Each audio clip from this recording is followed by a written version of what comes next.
నమస్కారం, నేను Kavya. Veteran news కి స్వాగతం. దేశం మొత్తం మీద వైఎస్ జగన్మోహన్ రెడ్డి లాంటి దొంగ మరొకరు లేరని తీవ్ర వ్యాఖ్యలు చేశారు టీడీపీ జాతీయ ప్రధాన కార్యదర్శి నారా లోకేష్. రాజకీయ ప్రయోజనాల కోసం సమాజాన్ని నిట నిలువునా చీల్చే ప్రయత్నం చేస్తున్నారని మండిపడ్డారు. మంగళగిరి నియోజకవర్గంలో విస్తృతంగా ప్రజలతో సమావేశమవుతున్నారు టీడీపీ జాతీయ ప్రధాన కార్యదర్శి నారా లోకేష్. గుంటూరు టీడీపీ ఎంపీ అభ్యర్థి పెమ్మసాని చంద్రశేఖర్ అపార్ట్మెంట్ వాసులతో సమావేశమయ్యి సమస్యలు తెలుసుకుంటే పెత్తందారుల ముద్ర వేయడం సిగ్గుచేటన్నారు.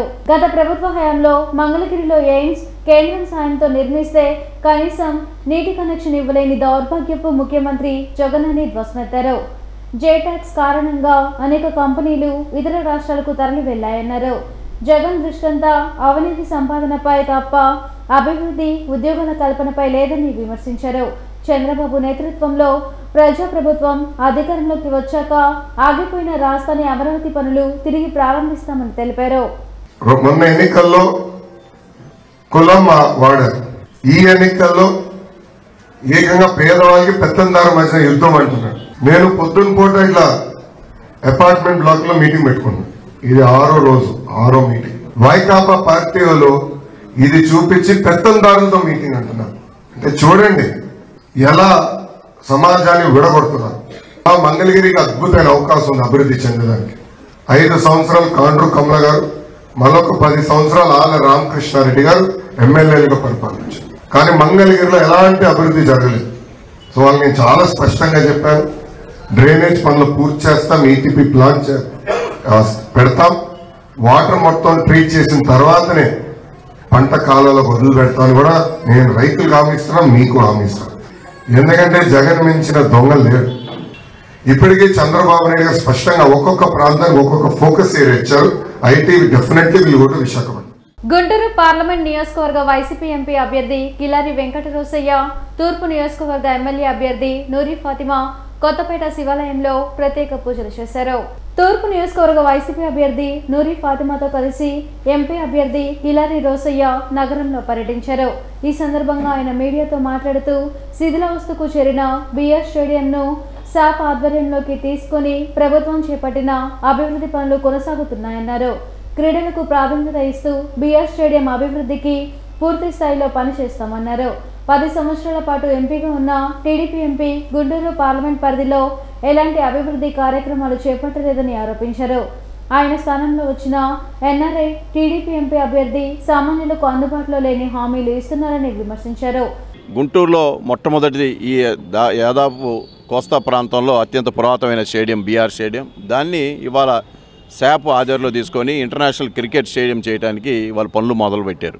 అదేవిధంగా అక్కడ మిగతా గేమ్స్ ఏదైతే వాలీబాల్, బాస్కెట్బాల్ మిగతా ఉన్నాయో అవి కూడా పక్కన ఇంకా కొత్తగా ఏర్పాటు చేయడానికి మేమందరం కూడా తీర్మానించుకొని ఈ ప్రాంతంలో ఏదైతే స్పోర్ట్స్కి మరి తగిన ప్రాధాన్యత ఇవ్వాలని కూడా నిర్ణయించడం జరిగింది. రానున్న రోజుల్లో ఈ ప్రాంతం పూర్తిగా అభివృద్ధి చేయడానికి మేము సంసిద్ధులై ఉన్నాం. అదే కాకుండా గుంటూరు పార్లమెంటరీ నియోజకవర్గంలో ఏదైతే గత పార్లమెంట్ సభ్యుడు కనీసం కంటికి కనబడకుండా తిరిగాడో ఒక బడా పారిశ్రామికవేత్త, కానీ ఎక్కడ కూడా ఒక పరిశ్రమ అనేది ఈ ప్రాంతంలో పెడతానికి అతనికి మనసు కలగల. ఈ ప్రాంతం గుంటూరు ఖ్యాతిగాంచిన ప్రాంతాన్ని కనీసం మరుగున పెట్టి ఈరోజు మరొక వాళ్ళ బంధువు అయినటువంటి కొత్త ఆయన ఎన్ఆర్ఐ టూరిస్ట్ ఒక ఆయన వచ్చాడు. ఆయన కూడా నా దగ్గర డబ్బులు బాగున్నాయని విరవేగుతూ ఉన్నాడు. కానీ నువ్వు ఎవరికి లబ్ధి చేకూరుస్తావు? డబ్బులున్నోడికి లబ్ధి చేకూరుస్తావు. సామాన్యుడికి అందుబాటులో ఉంటావా? నువ్వు సామాన్యుడికి అందుబాటులో పరిస్థితిలో లేవు. నువ్వు మాట కూడా, నీ ప్రతి మాట కూడా సామాన్యుడికి అందుబాటులో లేని మాట. ఒకటే గుర్తుపెట్టుకోవాలి, జగన్మోహన్ రెడ్డి గారు ఈ రాష్ట్ర అభివృద్ధికి పునాదులు వేశారు.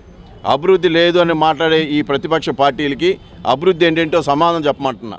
స్థానిక సమస్యలపై పూర్తి అవగాహన ఉన్న వ్యక్తిగా తాను రానున్న రోజుల్లో నగర అభివృద్ధికి పూర్తి స్థాయిలో కృషి చేస్తామన్నారు. చంద్రబాబు అధికారంలో ఉన్నప్పుడు పేదరికం భారీగా పెరిగితే జగన్ పేదరికాన్ని 11% నుంచి 6%కి తగ్గించారన్నారు. నాయకుడు అనంటే అక్కడికి వెళ్ళి ఓట్లు అడగడం కాదు. నాయకుడు అనంటే అక్కడికి వెళ్ళి వాళ్ళ సమస్యలు తెలుసుకోవటం, ఆ సమస్యల్ని ఎలా తీర్చాలి అని చెప్పి మా నాయకుడు జగన్మోహన్ రెడ్డి గారు చెప్పిన ఆదేశాల మేరకే మేము ఎక్కడికి వెళ్ళినా కూడా మీరు ఓటు వేయండి అని కాకుండా అసలు మీకేం కావాలి, మేమేం చేయగలము.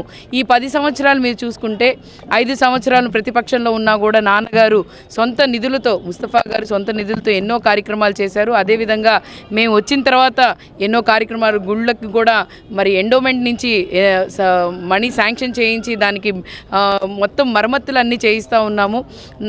ప్రతి ఒక్కటి కూడా చూసుకుంటే గత 5 సంవత్సరాలు మీకు అవకాశం ఇచ్చినప్పుడు కానీ, లేకపోతే 14 సంవత్సరాలు మీరు సీఎంగా ఉన్నప్పుడు చేయలేని పనులన్నీ మా ప్రభుత్వం, జగన్మోహన్ రెడ్డి గారి ప్రభుత్వం వచ్చిన తర్వాత అన్నీ చేసి పెట్టాము. నగరంలో హోలీ సంబరాలు అంబరాన్నంటాయి. రంగులు చల్లుకుంటూ యువత వీధుల్లో ఎంజాయ్ చేశారు. హోలీ అందరి జీవితాల్లో ఆనందం నింపాలంటూ ఒకరికొకరు శుభాకాంక్షలు తెలుపుకున్నారు. పలు అపార్ట్మెంట్ల వద్ద అందరూ కలిసి హోలీ వేడుకల్లో పాల్గొన్నారు.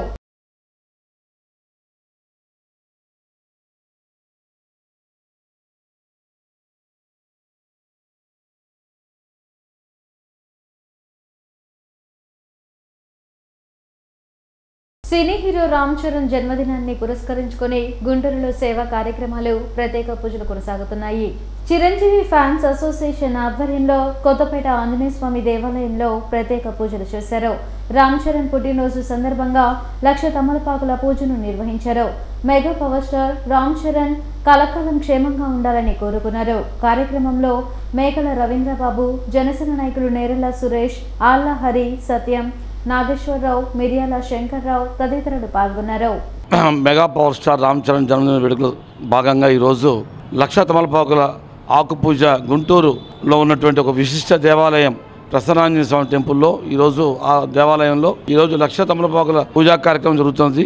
గ్లోబల్ స్టార్ రామ్ చరణ్ యొక్క ఆయురారోగ్యాలు, మెగాస్టార్ చిరంజీవి గారి యొక్క ఆయురారోగ్యాలు, వారి కుటుంబ సభ్యులందరూ కూడాను క్షేమంగా ఉండాలని, అలాగే పవర్ స్టార్ జనసేన అధినేత చీఫ్ ప్రెసిడెంట్ అయినటువంటి శ్రీ పవన్ కళ్యాణ్ గారి యొక్క కుటుంబ సభ్యులకి అందరికీ యోగక్షేమాలు, విజయాలు సాధించాలని ఈ కార్యక్రమం నిర్వహిస్తున్నాం. పులి గడుపున పులే పుట్టిద్ది కానీ పిల్లి పుట్టదు. అదేవిధంగా పువ్వు పుట్టగానే పరిమళిస్తున్నట్టుగా చిన్నతనం నుంచే తన తండ్రి చేసిన సినిమాలన్నీ గమనించుకుంటూ ఇంట్లో డ్యాన్స్లు వేస్తూ అలానే డైలాగ్స్ చెప్తూ తన అభిలాషని వాళ్ళ తండ్రికి చూపించాడు. అదేవిధంగా అతనికి ఉన్న అభిలాషను చూసి తండ్రి కూడా అన్నీ నేర్పిస్తూ అతనికి ఫస్ట్ సినిమా చిరుతతో అవకాశం ఇప్పించారు. ఇంకా మళ్ళీ వెనక్కి చూడాల్సిన అవసరం రాలేదు. అదేవిధంగా మగధీర వచ్చి రికార్డులు బద్దలు చేసింది. RRR సినిమా ద్వారా గ్లోబల్ స్టార్గా ఎదిగాడు. అలాంటి mega power star Ram Charan గారు 100 సంవత్సరాలు ఆయురాగ్రహంతో ఉండాలని చెప్పి, నట జీవితాన్ని పూర్తిగా కొనసాగించు, ఎన్నో పుట్టినరోజులు జరుపుకోవాలని చెప్పి మేము జనసేన తరపున కోరుకుంటున్నాం. ఈ వార్తలు ఇంతటితో సమాప్తం. నమస్కారం.